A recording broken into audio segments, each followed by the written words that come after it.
पहले पिछले ज़माने में ऐसे कौन से अंधविश्वास थे जिन पर आर्य समाज ने काम किया? इससे बड़ा पाप क्या हो सकता है? परमात्मा जन्म दे रहा है और हम जबरदस्ती उसको मार रहे हैं कि ये धर्म ये कह रहा है, धर्म का ये आदेश है, और उसके आधार पर एक इतना बड़ा अंधविश्वास पनप गया देश के अंदर कि उसको सती करके जला करके उसके गुण गाए जाने लगी। किसी दान ने अंधविश्वासों के खिलाफ एक बहुत बड़ा चेतना जागृत की। इस वक्त आप कौन से एक ऐसे अंधविश्वास को, कुरीति को, कुप्रथा को एज अ चैलेंज देखते हैं? भविष्य फल, राशि फल बहुत बड़ी कुरीति है। मेरा भविष्य है, मेरा कर्म ही मेरा भविष्य फल है। ऋषिदान ने इस मान्यता को दिया है। आजकल ऐसे बहुत सारे एप्स भी लाए जा रहे हैं सो दैट टेक्नोलॉजी में भी वो लोग पीछे ना रहें। तो ज्योतिष जो है गणित है, यानी कि गणना के आधार पर निकाले जाने वाला अनुमान। गंगा में स्नान करने से शरीर धुल सकता है। पाप तो मेरे कर्म है, मैं पाप करूं, चोरी करूं और उल्टे काम करूं, गंगा में आके स्नान कर लूं, कैसे धुल जाएंगे? तो वो तो संभव नहीं है। अंधविश्वास एक ऐसा शब्द है, एक ऐसी चीज है जो हमेशा आपको गर्त में लेके जाती है। अगर वो पास्ट में था तो उसने हमारा वर्तमान खराब किया, और अगर वो वर्तमान में है तो वो हमारा भविष्य कहीं ना कहीं खराब कर ही रहा होगा। इस वक्त हमारे साथ विनय जी हैं। विनय जी, आपका बहुत बहुत स्वागत है। और विनय जी, आज हम बात करेंगे कि किस तरीके से अंधविश्वास ने हमारे भारत को गर्त में ले जाने का काम किया और कैसे आर्य समाज ने उस गर्त से भारत को बाहर निकालने का काम किया। तो अगर मैं आपसे बात करूं कि पहले पिछले ज़माने में ऐसे कौन से अंधविश्वास थे जिन पर आर्य समाज ने काम किया और चेतना लेके आए?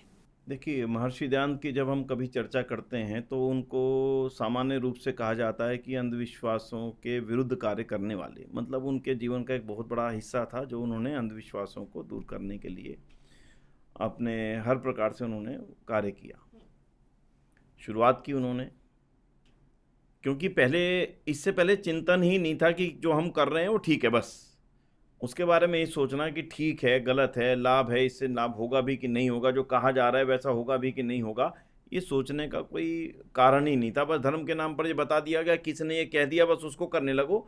यानी कि बिना ये सोचे कि इसका परिणाम क्या होगा, बिना किसी सोचे इसके पीछे कोई तर्क भी है या नहीं है, उस पर विश्वास कर लेना ही अंधविश्वास कहलाता है। आज कोई व्यक्ति सामान्य रूप से किसी को कहे, भाई साहब आप मुझे अपनी पीतल की चूड़ियाँ दे दो और मैं इनको सोने की बना के आपको दे दूंगा, कौन विश्वास करेगा? नहीं करेगा ना। लेकिन अगर कोई कर लेता, आज भी लुटते हैं लोग, आज भी ऐसे धोखे खाते हैं लोग। तो ऐसे धोखे जो खाते हैं वो एक तरह से अंधविश्वास इसको कहते हैं कि उसको ये सोचा भी नहीं उसने कि भैया ये सोने की कैसे करके दे देगा, और अगर ये सोने की कर ही सकता है तो फिर मेरी ही क्यों मांग रहा है? पीतल को खरीदे और कर ले तो ये तो अमीर बन जाएगा, तो मेरी चूड़ियाँ पीतल की मांग करके क्यों ये चेंज करना चाह रहा है? तो ये जो तर्क है ना, ये तर्क सामान्य रूप से धर्म के मामले में उपयोग ना करने की एक बहुत बड़ी मानसिकता बना दी गई थी कि धर्म के बारे में श्रद्धा है, इसके बारे में सोचना नहीं, जो धर्म कह रहा है वो करते चलो।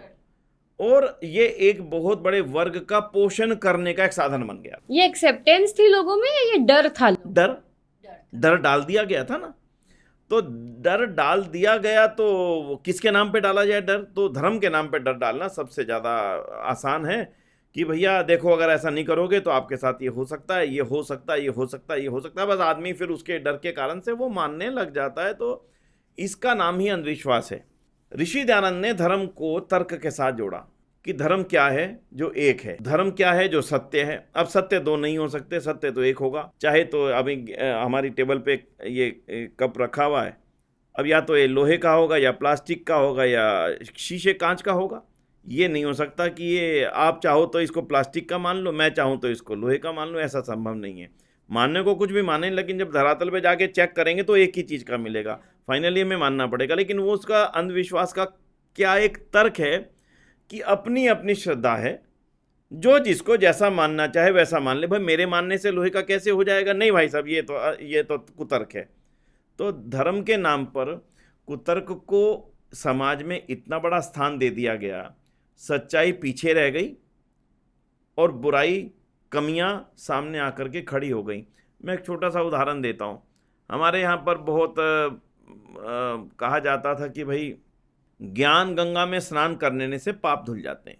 अब ज्ञान गंगा का अर्थ यह हो कि व्यक्ति जब ज्ञान प्राप्त कर लेगा तो उसको सही और गलत का अर्थ पता लग जाएगा, और इससे उसके गलत ना माने, इससे गलत नहीं मानेगा तो उसके दुख नहीं आएगा जीवन में, और दुख नहीं आएगा तो उसके पाप एक तरह से धुल गए। अब ज्ञान गंगा में स्नान करने से पाप धुल जाते हैं, इसके लिए जो गंगा के किनारे या नदियों के किनारे बहुत बड़े बड़े आश्रम और गुरुकुल थे, लोग उनके अंदर पढ़ने के लिए, अध्ययन करने के लिए जाते थे, वहाँ पर ज्ञान प्राप्त करते थे। ज्ञान प्राप्त करने पर उनको समझ में आ जाता था सही क्या और गलत क्या है, उस आधार पर वो अपना जीवन जीते थे। इस आधार पर उनके पाप यानी दुख, पाप का मतलब दुख है, वो दुख खत्म हो जाते थे। आस्ता आस्ता वो ट्रेडिशन चेंज होकर के ज्ञान गंगा में स्नान करने से पाप धुल जाते हैं से एक शब्द हटा दिया गया, ज्ञान हटा दिया गया, और गंगा में स्नान करने से पाप धुल जाते हैं। अब सरल हो गया तीनों के लिए। पहला वो वर्ग जो केवल दक्षिणा के लिए था, उसको लगा कि लोग आएंगे गंगा में स्नान करेंगे, हमारे भी को पारिश्रमिक दान दक्षिणा के रूप में मिल जाएगा। उसको ये लगा पढ़ना नहीं पड़ेगा, सीधा केवल गंगा में स्नान करने से पाप धुल जाएंगे, उसके लिए भी सरल हो गया, उसके लिए भी सरल हो गया। और दोनों के लिए जो चीज़ सरल हो जाए उसको तो स्वीकार्यता आराम से उसकी बढ़ ही जाती है। ऋषि दयानंद के आने से पहले लगातार ये चल रहा था। ऋषि दयानंद ने एक व्यक्ति से प्रश्न किया, उन्होंने पहले स्वामी दयानंद से पूछा, स्वामी जी ये गंगा क्या है? स्वामी जी ने पूछा, चलो तुम बताओ क्या है? बोले जल है। बोले जल ही है, इसमें अलग कुछ नहीं है। हाँ, पवित्र जल है, जड़ी बूटियों का जल है, बहुत ऊंचे पहाड़ों से जो बह करके सीधा अनेक जड़ी बूटियों के बीच में से निकलता हुआ आ रहा है, इसलिए अच्छा है, पवित्र है, शरीर से साफ होगा, इसके अलावा उससे कुछ होने वाला नहीं। तो ये जो अंधविश्वास था, इसको बोलने से लोग डरते थे, घबराते थे कि धर्म के विरुद्ध मान लिए जाएंगे। लेकिन ऋषि दयानंद ने कहा कि ये समाज के विरुद्ध है, इसलिए स्पष्ट रूप से समाज को जागृत करना ज़रूरी है। इसको उन्होंने किया, आस्ता आस्ता तर्क विकसित हुआ। अब व्यक्ति ने समझा, बात तो ठीक है दयानंद की, बात तो गलत नहीं कहते हैं कि गंगा में स्नान करने से शरीर धुल सकता है। पाप तो मेरे कर्म है, मैं पाप करूं, चोरी करूं और उल्टे काम करूं, गंगा में आके स्नान कर लूं, कैसे धुल जाएंगे? तो वो तो संभव नहीं है। Crime is crime. तो वो केवल गंगा में अगर आने से धुल जाते तो फिर उसको सजा नहीं मिलनी चाहिए थी न्यायालय में कह देता, भाई साहब देखो मैंने पाप किए थे, लेकिन मैं क्योंकि गंगा में नहा करके आ गया हूँ इसलिए मुझे सजा नहीं देनी चाहिए। लेकिन किसी कानून में ना पहले ऐसा था ना आज ऐसा है। तो इसको मैं समझता हूँ कि ऋषि दयानंद ने अंधविश्वासों के खिलाफ एक बहुत बड़ा चेतना जागृत की। आहिस्ता आहिस्ता वो तर्क में बदली, व्यक्ति ने सोचना शुरू किया और सोच करके फिर आहिस्ता आहिस्ता वो सही रास्ते पर जाने लगा। उसको समझ में आ गया कि बिना कर्म करे पाप नहीं धुल सकते। तो मैं एक उदाहरण छोटा सा आपको इस समझ में दूंगा। पटवारी थे भगत फूल सिंह नाम था, भगत तो बाद में हुआ, सोनीपत के आसपास के, खानपुर के आसपास रहने वाले थे। उनके दिमाग में भी यही था, पाप धुल जाते हैं। आर्य समाज की कथा चल रही थी, बैठे, सुना, तर्क किया। कथा ये थी कि जो कर्म करोगे उसका फल भोगना पड़ेगा। उन्होंने तो आज तक ये सुना था कि फलानी जगह जाने से, फलानी जगह चक्कर काटने से, इतनी बार उसकी परिक्रमा करने से, ऐसा कर देने से, ऐसा करवा देने से पाप धुल जाते हैं, यानी कि जो कर्म है गलत वो खत्म हो जाते हैं। अब वहाँ ये कह रहे थे पंडित जी कि नहीं भाई, जो कुछ करोगे उसका पाप तो भुगतना पड़ेगा। ये दोनों तो कंट्राडिक्टरी बातें थी। उन्होंने खड़े होकर के पूछा, पंडित जी कोई तरीका नहीं है पाप के धुलने का, पाप के समाप्त होने का? उन्होंने बोला कोई तरीका नहीं है। बोले जो किए जा चुके हैं, बोले भुगतना पड़ेगा। बोले फिर तरीका क्या? बोले आगे मत करो, जो कर चुके हो वो तो भुगतना पड़ेगा। उन्होंने बहुत कोशिश की कि कोई तरीका हो, कुछ करना हो, कहीं चढ़ाना हो, कुछ देना हो, कुछ दान करना हो। बोले कितना भी कुछ कर लो, जो गलत काम कर चुके हो उसकी सजा तो मिलेगी ही मिलेगी। भगत फूल सिंह घर आकर सोचने लगे, फिर इसका अर्थ ये हुआ कि मैंने आज तक जीवन में जो भी पाप किए हैं, जो भी गलत कर्म किए हैं, इनका तो फल भुगतना पड़ेगा।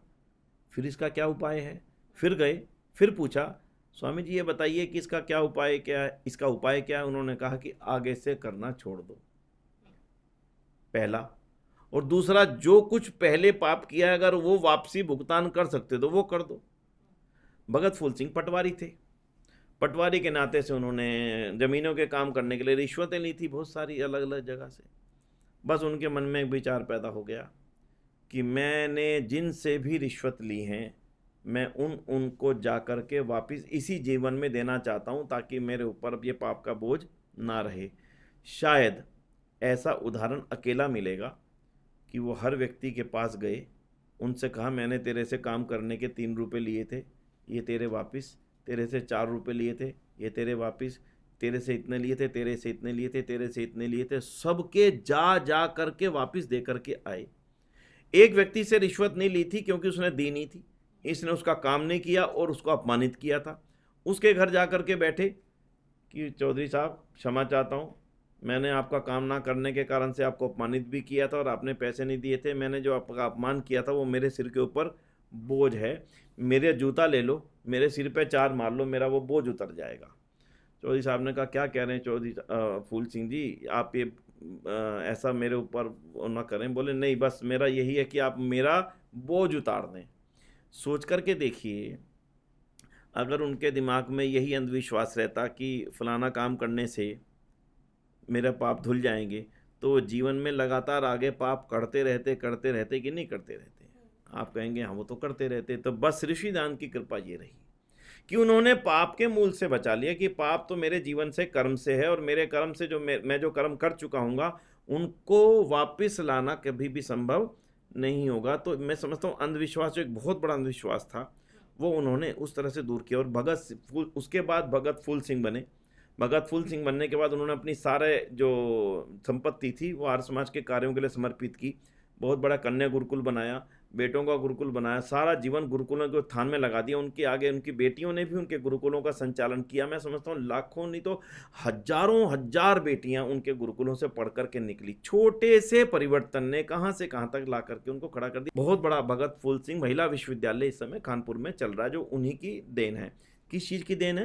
केवल उस अंधविश्वास के दूर करने के कारण से आज उनका जीवन बदल गया। लोगों को, हजारों लोगों को नई रोशनी मिली और उनका स्वयं जीवन ने जो समाज को दिया वो उसके अलग से देन रही। तो अंधविश्वास कोई एक क्षेत्र में नहीं था। सती प्रथा इतना बड़ा अंधविश्वास, क्या भाई? बोले इसके पति की मृत्यु हो गई तो धर्म के आधार पर इसको भी पति के साथ जला दिया जाना चाहिए। अरे कहाँ से लिखा भाई, कहाँ लिखा ऐसा? कौन सा तर्क कहेगा कि एक बेटी को उसके पति के साथ जला देना, मार देना, इससे बड़ा पाप क्या हो सकता है? परमात्मा जन्म दे रहा है और हम जबरदस्ती उसको मार रहे हैं। जो मर गया वो कारण से, बीमारी से, किसी भी कारण से मरा। अरे जो बिल्कुल ठीक है उसको अपने हाथों से जलाना, लेकिन उसको धर्म से महिमा मंडित कर दिया गया कि ये धर्म ये कह रहा है, धर्म का ये आदेश है।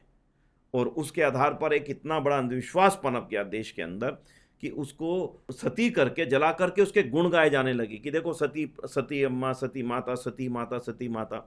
और उसको गौरवशाली परंपरा बना दिया गया, मंदिर बना दिए गए उसके ऊपर कि ये सती का मंदिर है, इसको पूजना चाहिए। जब किसी एक गलत काम को एक धार्मिक आवरण पहना करके उसका महिमा मंडन किया जाने लगेगा तो निश्चित रूप से वो चीज़ तो बढ़ेगी। ऋषिदान ने उसके मूल को समझा। हालांकि अंधविश्वास के खिलाफ उन्होंने जो आवाज उठाई उसमें सती प्रथा का विरोध बड़ा स्पष्ट था कि गलत है, पूरी तरह से गलत है, धर्म में ऐसा कोई व्यवस्था है ही नहीं। लेकिन उन्होंने उसके कारण को समझा। उन्होंने कारण को यह समझा कि जो बहन विधवा हो जाती हैं उनका जीवन नर्क बना दिया गया है। नर्क कैसे? उसको अपशकुन मान लिया गया कि ये जो है अच्छे कामों में नहीं जाएगी। किसी ने इसकी शक्ल को देखा तो ये अपशकुन हो जाएगा, परिवार में एक नई समस्या पैदा हो जाएगी, इसलिए उसको या तो बंद रखा जाए कमरे के अंदर। आप कल्पना कीजिए ना अंधविश्वास किस कदर अंधविश्वास था। आज थोड़ी सी कल्पना करके देखिए कि पूरे जीवन साल, 2 साल, 6 महीने, 4 महीने नहीं, पूरा जीवन जब तक वो 60, 65, 70 साल की उम्र तक ना पहुंच जाए एक अंधेरी कोठरी में बंद है। अमानवीय कृत्य। अमानवीय शब्द भी छोटा पड़ जाएगा, मतलब उसके लिए उससे तो बेहतर जेल है आज की, जिसके अंदर हर तरह की सुविधाएं, सुख, हर चीज के उसको मिल रहा है। वो तो जेल से भी बदतर था। अपने घर में रह रहा है बिना किसी सजा के। पहला दुख उसके पति का जाना और दूसरा दुख उसको पूरे जीवन बीतना। तो उसके लिए व्यवस्था क्या बना दी गई? मंदिरों में देवदासी बना दिया जाए। वृंदावन के अंदर देवदासी के रूप में बस वो सारा जीवन वहीं बिताएं, वहीं सेवा करें, वहीं जो कुछ अब करें। एक बहुत बड़ा, एक मैं समझता हूँ वो एक अलग परिस्थिति है, उसके बारे में सामान्य समाज में बोलना भी बड़ा दुखद है। और देवदासी के नाम पर क्या क्या होता था वो एक अलग ही कहानी है। लेकिन चलिए, विधवा विवाह ना हो पाना इसका परिणाम था। तो ऋषि दयानंद ने उस अंधविश्वास को और उस कुप्रथा और अंधविश्वास एक दूसरे के साथ साथ चलते हैं। पहला अंधविश्वास होता है, उससे प्रथाएं बन जाती हैं, वो कुप्रथाओं का रूप ले लेती हैं। ऋषिदान ने कहा कि विधवाओं का विवाह होना ही चाहिए। यदि पुरुष विवाह कर सकता है दूसरा, तो स्त्री को भी ऐसी परिस्थिति आने पर दूसरे विवाह का अधिकार है। जब ये बात उठी, धर्म के ठेकेदार खड़े हो गए, नहीं होगा ऐसा। ऋषिदान ने कहा क्यों नहीं होगा, कारण बताओ। कारण बताने का सामर्थ्य नहीं था। उन्होंने शास्त्रों के आधार पर इस व्यवस्था को दिया, और उन्होंने जब इसकी मजबूती से वकालत की, और वकालत करने मात्र से, क्योंकि विधवा विवाह और सती प्रथा के खिलाफ कानून तो राजा राममोहन राय के समय भी बन चुका था, तो ऋषिदानंद ने नया क्या किया?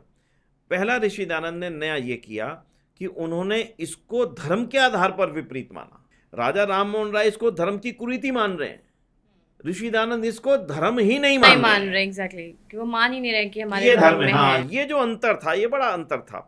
राजा राममोहन राय ने निश्चित रूप से सती प्रथा के खिलाफ जो कुछ किया, वो समाज उसको स्मरण रखेगा ही, रखना चाहिए भी, लेकिन उनका बेस ये था कि अंग्रेज ठीक कहते हैं, ये पढ़े लिखे हैं, हमने अनपढ़ के रूप में इस धर्म को मान्यता दे रखी है। लेकिन ऋषिदान ने स्पष्ट खंडन कर दिया कि ये धर्म ही नहीं है। इसलिए आस्था आस्था जब ये जागृति आनी शुरू हुई, तो विधवा विवाहों का प्रचलन आरंभ हुआ, और यह आसान नहीं था, क्योंकि विधवा विवाह का प्रचलन होना एक नया अंधविश्वास था।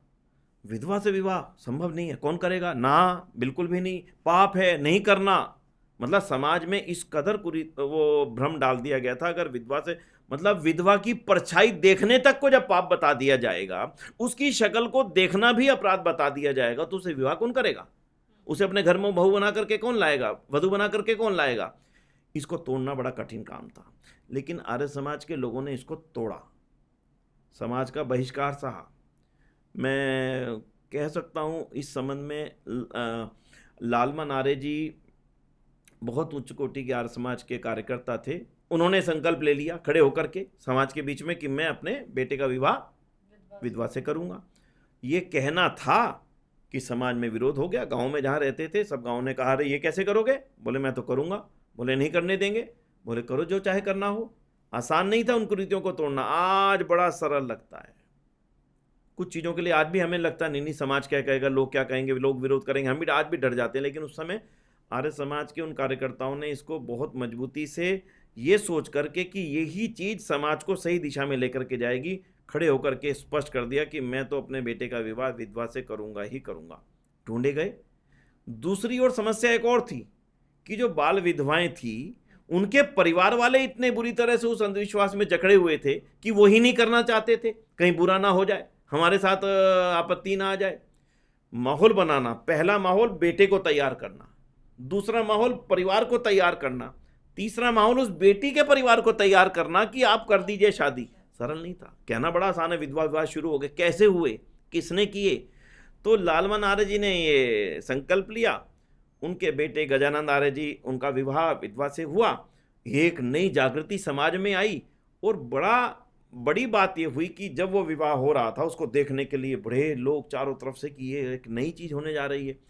उसी विवाह में 8 परिवार खड़े हुए जिन्होंने संकल्प लिया कि हम भी अपने एक बेटे का विवाह विधवा से करेंगे, हम भी एक अपने बेटे का विवाह विधवा से करेंगे, हम भी। ये आर्य समाज के इतिहास की एक ऐसी झलक है जिसके ऊपर हमें आज गर्व होता है। अपने आप देश में समाज में परिवर्तन नहीं आता, परिवर्तन लाने के लिए बहुत बड़ा त्याग करना पड़ता है। 8 परिवारों ने संकल्प लिया। इतिहास ये कहता है कि 8 के 8 परिवारों ने अपना संकल्प पूर्ण किया, निभाया, और उससे एक समाज के अंदर जो एक बहुत बड़ी वर्जनाएं थी टूटी। जो हिम्मत करना चाहते थे पर राह नहीं मिलती थी, जो चाहते थे कि ऐसा हो लेकिन आगे कौन बढ़े, पहले कौन करे, बिल्ली के गले में घंटी कौन बांधे वाली बात थी। लेकिन आर्य समाज के उन महान कार्यकर्ताओं को आज हम 150वें वर्ष पर स्मरण करते हैं, जिन्होंने समाज को एक नई दिशा दी। विधवा उद्धारणी सभाएं बनाई गई, विधवा कल्याण सभाएं बनाई गई, नोटिस निकाले गए, अखबारों में विज्ञापन दिए गए। कोई भी विधवा बहन अगर विवाह करना चाहे, उनका परिवार तो आर्य समाज के लोग इसको करने के लिए तैयार हैं। ये निकाल करके जागृति देना, समाज के अंदर जो एक विपरीत अवस्थाएं थी, निश्चित रूप से उनका सामना करना सरल नहीं था। एक और उदाहरण मैं कभी कभी इस रूप में देता हूँ कि एक और, मैं उनका एकदम से नाम स्मरण नहीं आ रहा है, उन्होंने भी घोषणा करी कि मैं भी अपने एक बेटे का विवाह विधवा से करूँगा। गांव के लोग विपरीत हो गए, अरे ये तो इसलिए करना चाहते हैं कि शायद इनके बेटे की विवाह होता ही नहीं है। इसलिए सोचा कि चलो नाम भी हो जाएगा और बेटे का विवाह भी हो जाएगा। इनके बेटे का रंग शायद कुछ गहरा है और सामान्य रूप से लड़की नहीं मिल रही होगी, तो उनको इस बात पे गुस्सा आया। उन्होंने तो घोषणा की थी मैं बड़े बेटे का करूँगा। आप बड़ी बात सोचिए, बड़े बेटे का विवाह करना बड़ी बात थी। क्यों? क्योंकि अगर बड़े बेटे का विवाह विधवा से हो जाए तो पता नहीं बाकी के लिए रिश्ते आएंगे कि नहीं आएंगे, कि देखो इन्होंने तो अपने घर में विधवा को विवाह करके लाए हुए हैं तो बाकी के रिश्ते आए नहीं आएंगे। ये एक बहुत बड़ी चिंता थी। वो सोच सकते थे कि चलो पहले 5 के हो जाएं फिर उसके बाद कर लूंगा ना, उन्होंने घोषणा की नहीं बड़े बेटे का विधवा। ये अगर गहराई से बैठ करके आंखें बंद करके सोचे तो बहुत बड़ी बात थी। उन्होंने घोषणा की, सभी को बुला लिया पंचायत में और कहा देखो तुम लोगों ने बात उठाई थी कि मैं इस कारण से अपने बड़े बेटे का विवाह करना चाहता हूं, अब मैं तुमसे पूछता हूं इनमें से सबसे सुंदर कौन है? उनका सबसे छोटे बेटे थे, सबसे सुंदर, सबसे अच्छी हाइट, गोरा रंग। उनका देखो ये मेरा बेटा सबसे सुंदर है, आज मैं पंचायत के सामने घोषणा करता हूं कि मैं इसी बेटे का विवाह विधवा से करूंगा। कितनी बड़ी बात थी। ये किस कारण से हो रहा था? ऋषिदान की जगाई हुई प्रेरणा का परिणाम था। ये एक एक घटना मैं आपके सामने क्यों रख रहा हूं? क्योंकि समाज में परिवर्तन केवल लिखित बातों से और मौखिक भाषणों से नहीं हुआ करता, उसके लिए किसी व्यक्ति को आगे आना पड़ता है, तब वो परिवर्तन हुआ करता है। तो इस अंधविश्वास का अंत हुआ। बाद में पर्दा प्रथा के खिलाफ यही बातें उठाई गई। हमारे ही आर्य समाज के पंडित फूलचंद शर्मा निडर थे, उन्होंने इस आंदोलन में स्वयं को झोंका और कहा कि मेरे परिवार की कोई बेटी पर्दा नहीं करेगी, हमारे परिवार में आने वाली कोई बहू पर्दा नहीं करेगी। समाज के लोगों ने कहा देखो कैसा निर्लज है, बिना पर्दे के अपनी बहू बेटियों को बाहर भेजता है। उन्होंने कहा कि पर्दा प्रथा हमारे उस गुलामी के समय की है जिस समय हमारे यहाँ पे आक्रांता थे, खासकर मुगल का आक्रांताओं के समय की, कि हमारे बेटियों को दिन दहाड़े उठा लिया जाता था। उस समय अपने बेटियों को मुख ढकने की परंपरा पड़ी कि ना वो शक्ल देख सकें और इस तरह की घटनाएं ना हो। लेकिन आज हम इस स्थितियों में नहीं है, इसलिए हमें इन परंपराओं को दूर करना है। लेकिन विरोध तो उनका भी हुआ, खूब हुआ। उन्होंने अपने बेटे के लिए कहा भी देखो हमारी बहू हमारे यहाँ शादी होगी तो बहू पर्दा नहीं करेगी। लोगों ने अपनी बेटियां देने से इनकार कर दिया, नहीं नहीं ऐसे परिवार में नहीं दे सकते। उन्होंने कहा मेरी शर्त एक ही, मैं इस शर्त से पीछे नहीं हटूंगा। रिश्ता हो गया, शर्त रख दी, रिश्ता तय हो गया। लड़के वाले भी, लड़का तो स्वयं आर्य समाजी था, परिवार आर्य समाजी नहीं था। तो अब धर्म संकट हुआ लड़के के लिए। वो तो चाहता था कि मैं जिससे विवाह कर रहा हूँ वो पर्दा ना करे, लेकिन परिवार वाले कहते थे नहीं भाई हम तो ऐसा नहीं होने देंगे। फाइनली विवाह हुआ, लेकिन लड़का और उसके 2 मित्र ही आए विवाह करने के लिए। परिवार वालों ने उसका भी बहिष्कार कर दिया अपने बेटे का कि ये जिससे विवाह करने जा रहा है वो बिना पर्दा के फेरे में बैठेगी, फेरे करने के लिए बैठेगी यज्ञ में, तो हम ऐसे विवाह में शामिल नहीं होंगे। लेकिन वर्जनाएं टूटी, परंपराएं टूटी, अंधविश्वास टूटे, समाज को एक नया रुख, नई राह मिली।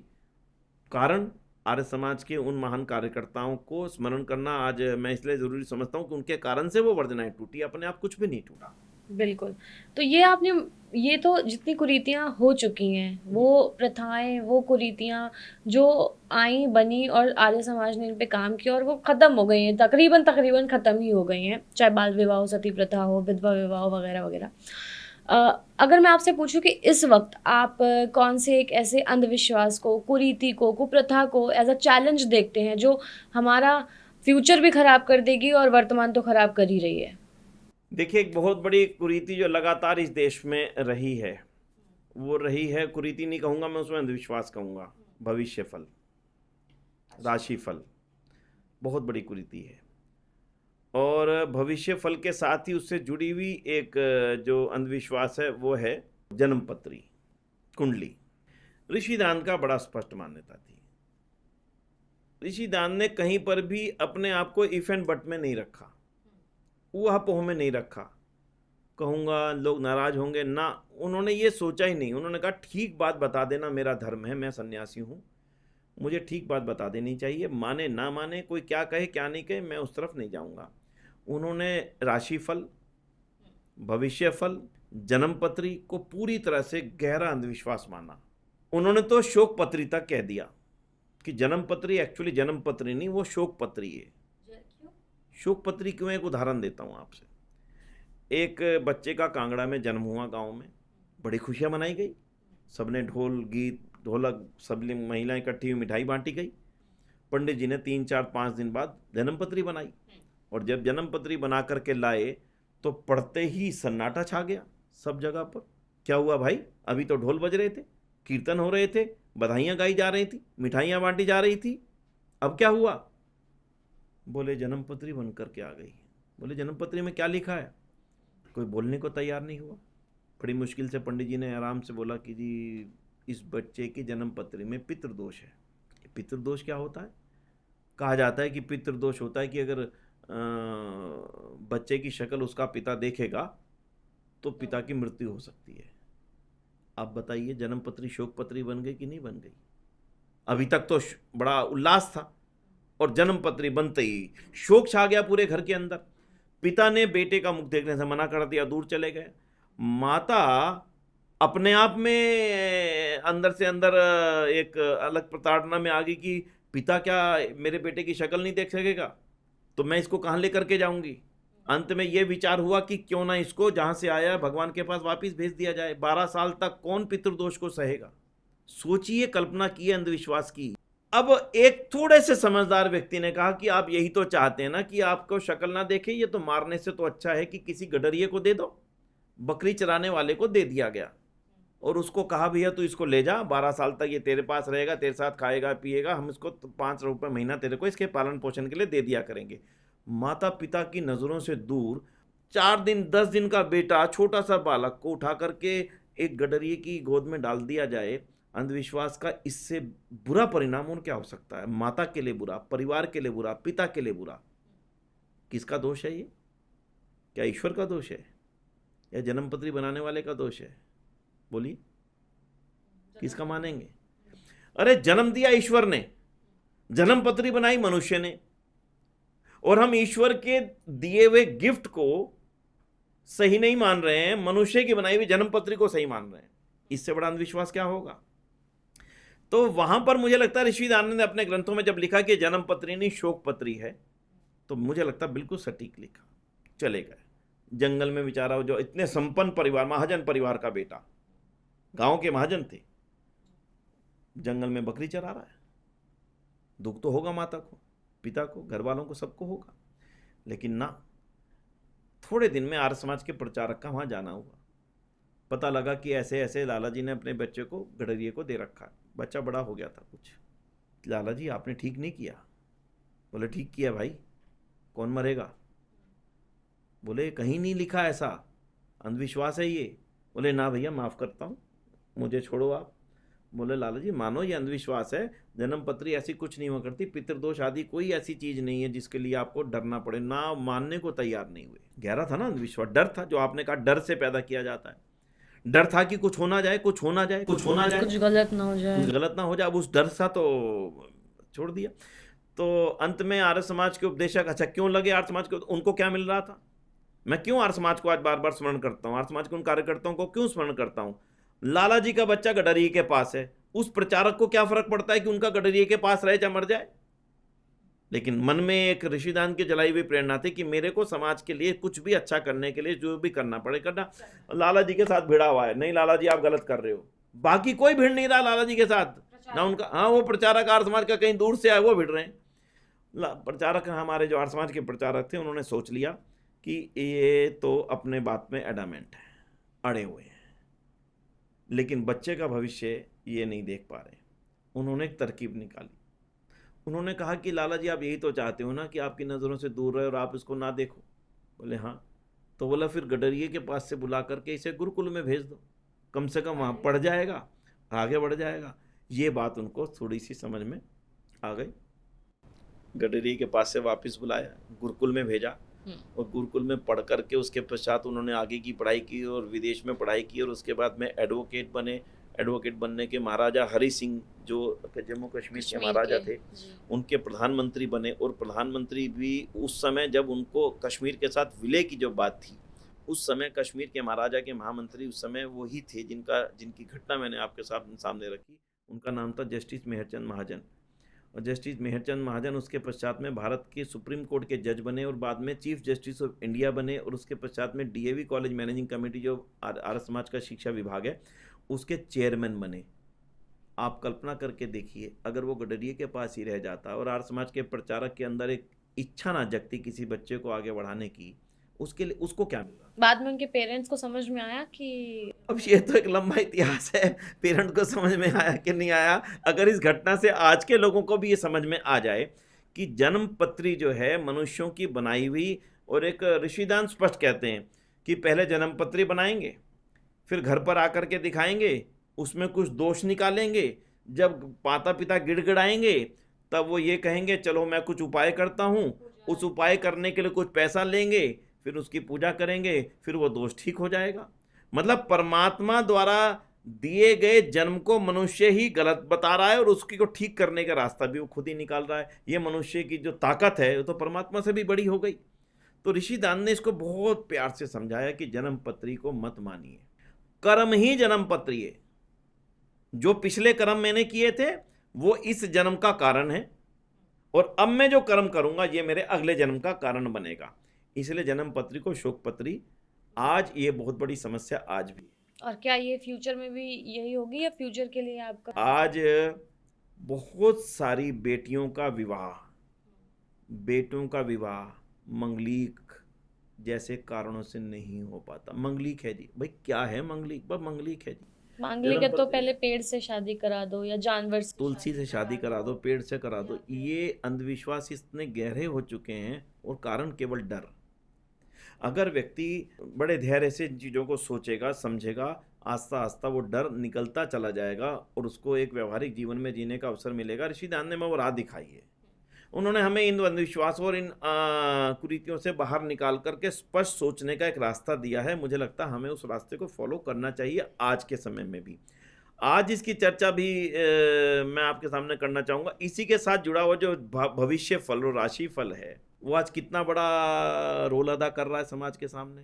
हर टीवी पे डेली सुबह एक ज्योतिषी बैठे हैं, व्यक्ति के रूप में सबका सम्मान है, लेकिन अगर वो गलत राह दिखा रहे हैं लोगों को तो क्या करना चाहिए? बड़े बड़े बोर्ड दुनिया में लगे पड़े हैं, लाल किताब, 7 पन्नों वाली, 700 पन्ने वाली, पता नहीं क्या क्या किस किस रूप में। हर व्यक्ति दावा कर रहा है कि मैं आपको बिल्कुल सही आपका भविष्य बताने की स्थिति में हूँ। हर व्यक्ति ये दावा कर रहा है कि मैं आपको बता सकता हूँ कि आपके साथ कल क्या होने वाला है, आपके साथ आज सुबह क्या होने वाला, आज शाम को क्या होने वाला, आपका क्या रंग पहनेंगे तो ये ठीक रहेगा। लेकिन उसको अपना भी कुछ नहीं पता, अपने जीवन के बारे में, अपने भविष्य के बारे में एक शब्द भी उसको मालूम नहीं है। मैं कई बार इन घटनाओं को बोलता हूँ कि अगर ज्योतिषों को कुछ भी मालूम होता, कुछ भी, तो वो एक तो उदाहरण दुनिया के अंदर ऐसा प्रस्तुत करते कि देखो हमने बता दिया और इस कारण से ये काम होने से रुक गया। बाढ़ आने से आप नहीं रोक सकते, लेकिन बाढ़ की सूचना देकर के गांव को तो बचा सकते हैं कि भाई साहब यहाँ पे बाढ़ आने वाली है, आधे घंटे पहले ही बता दें, 6 दिन पहले ना बता सकें तो। लेकिन किसी ज्योतिषी ने आज तक, हिमाचल में बहुत बड़ा तूफान आया थोड़े दिन पहले, मेरे ख्याल से 1 महीना भी नहीं हुआ, गांव के गांव बह गए। अभी बिजली गिरी कहाँ पर, उत्तर काशी के अंदर अभी बादल फटे, पूरे गांव के गांव बह गए, आर्मी की यूनिट्स बह गई। अभी रेलवे की इतनी दुर्घटनाएं पिछले दिनों में हुई, हवाई जहाज की इतनी बड़ी दुर्घटना अहमदाबाद के अंदर हुई, पहलगांव के अंदर जो आतंकवादी हमला हुआ, किसी एक को, किसी एक ज्योतिषी ने, किसी एक लाल किताब वाले ने एक बार भी सरकार को ही सूचना दे देते, किसी सीबीआई को ही बता देते, 100 नंबर पे जो पुलिस का फोन है उसी पे करके बता देते भाई साहब मेरे को इंट्यूशन हो रही है, पर एक ने नहीं बताया। क्या कहा जाए इसको? आप किसी व्यक्ति के बारे में बताने की दावा करते हैं, पर इतने बड़े बड़े कैलेमिटीज देश के और दुनिया के अंदर हो रही हैं, वहां पर आपकी जो योग्यता है भविष्य फल बताने की, अगर वो काम नहीं कर रही है तो फिर आपकी योग्यता किस काम की है? मूलतः ऋषिदान की बात बड़ी सही उतरती है कि भविष्य बताने की क्षमता किसी भी व्यक्ति के अंदर नहीं है। मुझे लगता है ये बातचीत और इंटरेस्टिंग होती अगर हमारे साथ कोई एक ज्योतिष बैठे होते और वहाँ पर जो डिबेट होती वो एक आई थिंक देखने वाली होती, जब आप अपने पॉइंट्स रख। देखिए हमारे बड़े भाई साहब हैं, मैं कभी कभी उनकी घटना याद करता हूँ। एक बार उनकी दुकान पे एक ज्योतिषी आया, उन्होंने कहा जी मैं आपका भविष्य फल बताना चाहता हूँ, आप मेरे को 100 रुपये दे देना। तो भाई साहब ने कहा नहीं 100 रुपये बहुत ज़्यादा है। उन्होंने कहा चलो 51 रुपये दे देना। नहीं नहीं ऐसा कैसे, तूने 5 मिनट का काम है, क्यों दे दें 51 रुपये, आज से 15-20 साल पहले की बात है। उन्होंने कहा चलो 21 रुपये दे देना आप मेरे को, मैं 21 रुपये में बता दूंगा। ठीक है आजा अंदर आजा। और वो खुद से आए हैं, बुलाया नहीं? ना ना वो गली में घूमते इस तरह से आए। अंदर आ गए, दुकान पे बैठे। भाई साहब ने कहा एक बार अपना थैला दीजिए 1 मिनट के लिए। तो थैला जो लटका रखा था वो थैला लिया, वो सामने बैठे थे, उन्होंने अपने काउंटर से इधर वो थैला लेकर रख लिया। रखने के बाद बोले अब आप जाओ, चलो बाहर। थोड़ा सा गुस्से में आकर के, नाटकीय गुस्से में, चलो बाहर चलिए, चलो चलो बाहर चल, ऐसे जोर से थोड़ा सा कहने लगे। उन्होंने, भाई साहब मैंने क्या गलती? बोले चलो बाहर चल, पहले बाद में बताता हूँ। बोले थैला दे दो ना, बाहर चल पहले फिर दूंगा, कहने लगे। और वो उठ के खड़ा हो गया बेचारा, डर के कारण कि कोई और ना हो जाए। बाहर चल के शीशे के गेट के बाहर जाके खड़ा हुआ। भाई साहब ने कहा, तू मेरा भविष्य बताने आया था, तुझे अपना ही भविष्य नहीं पता था कि तेरा थैला मैं रख लूँगा? तो मेरा भविष्य क्या बताएगा?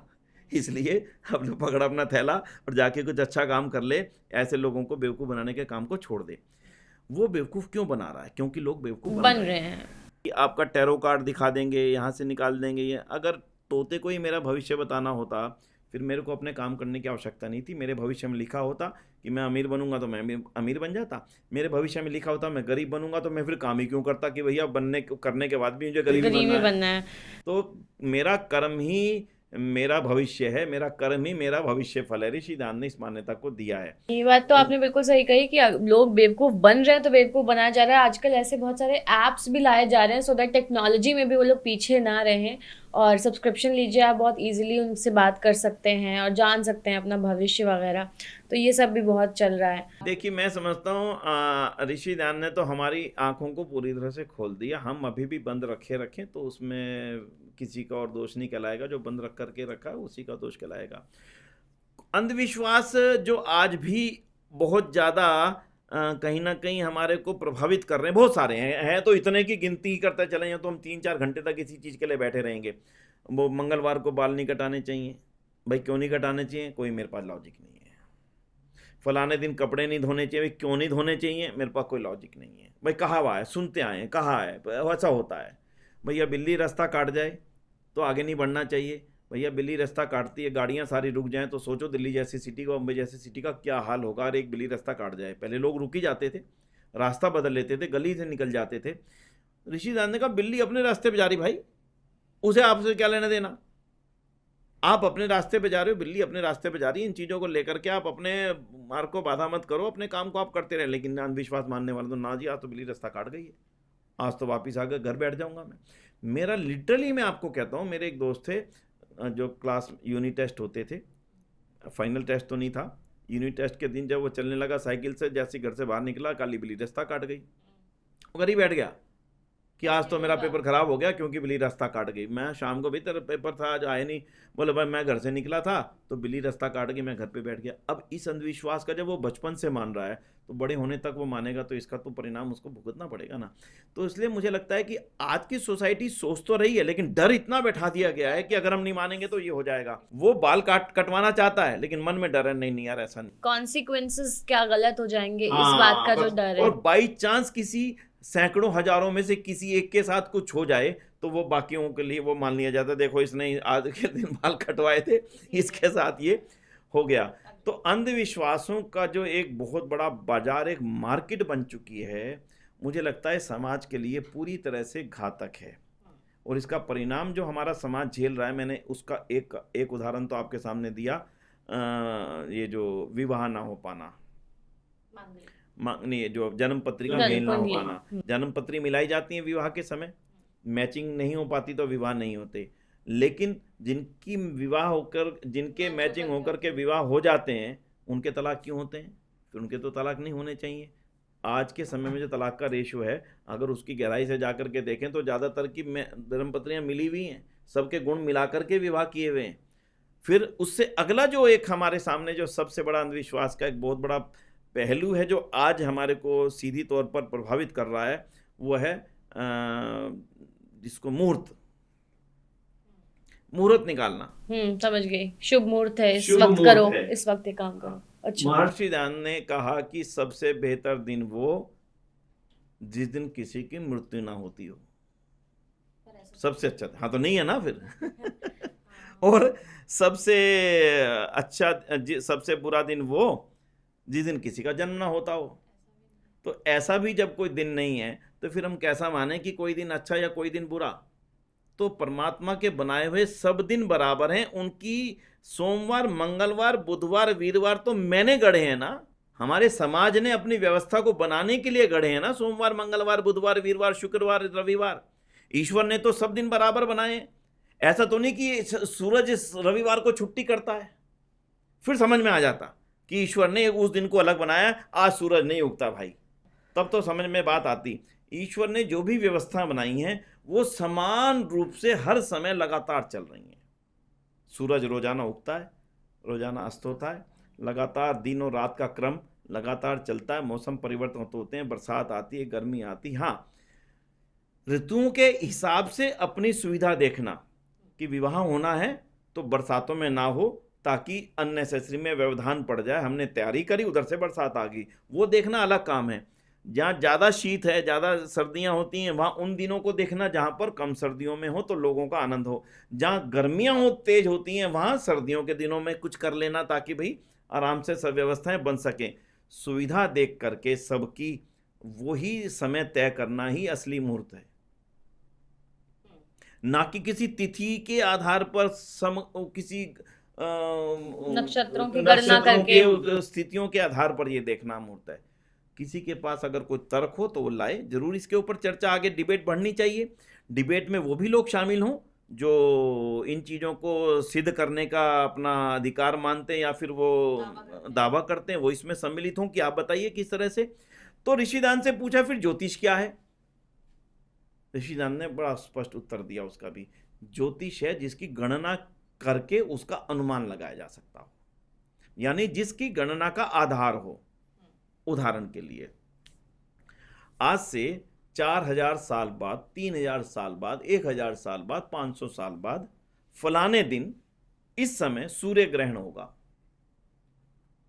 यह कैलकुलेशन की, सूर्य की गति है, पृथ्वी की गति है, चंद्रमा की गति है, अपने एक्सेस पे भी है और रोटेशन भी है पृथ्वी का चारों तरफ से। इन सारी गतियों का अनुमान लगा करके कि 500 साल बाद इस गति से सूर्य घूमेगा, इस गति से पृथ्वी घूमेगी, इस गति से पृथ्वी आसपास घूमेगी, तो 5-4 साल बाद ये इक्वेशन बनेगी, या 500 साल बाद, 150 साल बाद, 150 साल बाद, 100 साल बाद, जो भी बनेगी। इस सिचुएशन में चांद यहाँ होगा, पृथ्वी यहाँ होगी, सूरज यहाँ होगा, तो यह ग्रहण हो जाएगा। गणना की, बिना गणना के उन्होंने अपना आधार नहीं बताया, अपने अनुमान से बता दिया उस दिन, ना बिना गणना के। तो ज्योतिष जो है गणित है, यानी कि गणना के आधार पर निकाले जाने वाला अनुमान। जैसे आज आपका ये है, मैं मोबाइल में देख करके किसी को बताता हूँ कि हमारी गाड़ी चल रही है और हम जो शिमला जो है 9 घंटे में पहुँच जाएंगे। अब भाई साहब आपने कैसे पता लगाया, आप तो बड़े ज्योतिष हो, मैं 9 घंटे में पहुँच गया। तो मैंने कहा भैया मेरे कोई ज्योतिष नहीं हूँ, ये मेरी गणना गूगल मैप मेरे को बता रहा था। तो ये तो गणना के आधार पर, अनुमान के आधार पर नहीं।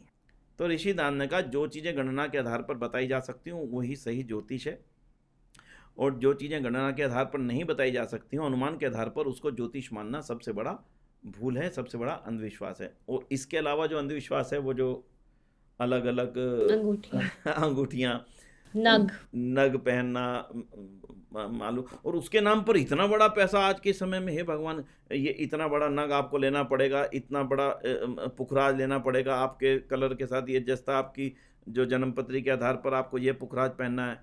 मैं समझता हूँ इन सब चीज़ों ने लोगों को अपने मूल कर्तव्य और मूल कर्म से दूर कर दिया है। उसको लगता अब ठीक है भाई, अब मैंने पुखराज पहन लिया, अब मुझे कोई बीट नहीं कर सकता। तो वो उसको तो भूल गया जो उसको करना था। अब उसके ऊपर उसका पूरा विश्वास बन गया कि मैंने पुखराज पहन लिया, मैंने नीलम पहन लिया, मैंने ये पहन लिया, मैंने ये पहन लिया। तो ये और ग्रहों की शनि आ गया। स्वामीदान बड़ा दुखी होते हैं, बोले शनि कितना बड़ा, सोचा कि भाई किसी ने शनि ग्रह कितना बड़ा है, मंगल ग्रह कितना बड़ा है, ये किसी के सिर पे चढ़ जाएगा, वो मर नहीं जाएगा। लेकिन कहा भाई शनि सिर पे चढ़ गया, मंगल सिर पे चढ़ गया। ये जितनी भी चीज़ें आज पढ़े लिखे वातावरण में भी फैलाई जा रही हैं, मुझे लगता है सभ्य समाज को इसका खुले तौर पर विरोध करना चाहिए। हर व्यक्ति की जिम्मेदारी है इसका विरोध करना, इसके बारे में जागृत करना, अपने बच्चों को ढंग से बता देना, कम से कम आने वाली पीढ़ी इन चीज़ों से बची रह सके, फ्यूचर सिक्योर रहे। अब इसका नुकसान क्या वो समझना पड़ेगा। आज का बच्चा एथिस्ट बन रहा है, वो ये कहता भगवान वगैरह कोई चीज़ नहीं है, धर्म वरम कोई चीज़ नहीं है। क्यों? क्योंकि उसने धर्म के नाम पर इन्हीं चीज़ों को जाना, धर्म के नाम पर पाखंडों को जाना, इसलिए उसका इन पर विश्वास हो नहीं पा रहा। क्योंकि इस पर उनका विश्वास नहीं हो पा रहा, तो फाइनली वो धर्म पर ही विश्वास करना छोड़ रहा है। अगर सही धर्म उसको बताया जाए, लॉजिक नहीं मिल रहा ना उसे। उसको लॉजिक इसमें मिल नहीं रहा, इसने कहा नहीं नहीं ये सब बेकार की बात है, इट इज ऑल यूजलेस। आप सोचिए, अंधविश्वासों का आलम यह था ऋषि दयानंद के समय में कि 7 समुद्र पार करना ही धर्म भ्रष्ट हो गया था, कि 7 समुद्र पार कर लिया जिसने, वो धर्म से विच्युत हो गया, अलग हो गया। लेकिन परिणाम तो आज है ना हमारे सामने। ऋषि दयानंद ने मजबूती से कहा था 7 समुद्र पार करना धर्म भ्रष्ट का कारण नहीं हो सकता। क्यों? उन्होंने लॉजिक दिया बड़ा जबरदस्त कि हमारे ग्रंथों में अनेक देशांतर में जाने का वर्णन है। हमारे यहाँ पे समुद्री जहाज थे, हमारे यहाँ पे वायुयान थे, उनमें हम देश देशांतर में जाते थे, व्यापार करते थे, संबंध बनते थे, संबंध बनाते थे। अगर धर्म भ्रष्ट समुद्र पार जाने से होता तो फिर ये व्यवस्थाएं हमारे ग्रंथों में ना होती। क्योंकि हैं, इसलिए इसका मतलब यह है कि धर्म भ्रष्ट इससे नहीं होता। समाज ने समझा, और आज बड़े बड़े धर्माचार्य जो उन्हीं चीज़ों को माना करते थे, आज वो वायुयानों में बैठ करके अमेरिका जा रहे हैं, लंदन जा रहे हैं, अफ्रीका जा रहे हैं, अनेक देशों में जा रहे हैं। अब उनका धर्म भ्रष्ट नहीं होता। तो मैं इसका श्रेय भी ऋषि दयानंद को देता हूँ कि उन्होंने ही जो एक एक चीज़ को उठा करके, और ये सब बातें ऋषि दयानंद के ग्रंथ सत्यार प्रकाश में अंकित हैं। ऐसे ही आज तो क्योंकि चर्चा की सीमाएं हुआ करती हैं, तो उन्होंने हर विषय की, हर जो अंधविश्वास उस समय प्रचलित थे, उन्होंने उनको पूरी तरह से स्पष्ट करते हुए खुलासा किया। उनके विरोध में जो लिख सकते थे, जो बोल सकते थे, सो बोला। उसका परिणाम उनके शिष्यों ने उसको मूर्त रूप दिया, और उसके लिए उन्होंने काम किया, और आज उसका कहीं ना कहीं सोसाइटी में परिणाम काफ़ी हद तक जो चीज़ें बची हुई हैं, मुझे लगता है उनके बारे में भी समाज अगर मिल करके सोचेगा और इसकी ज़रूरत को समझेगा, तो ये अंधविश्वास भी समाप्त की तरफ होगा। बिल्कुल।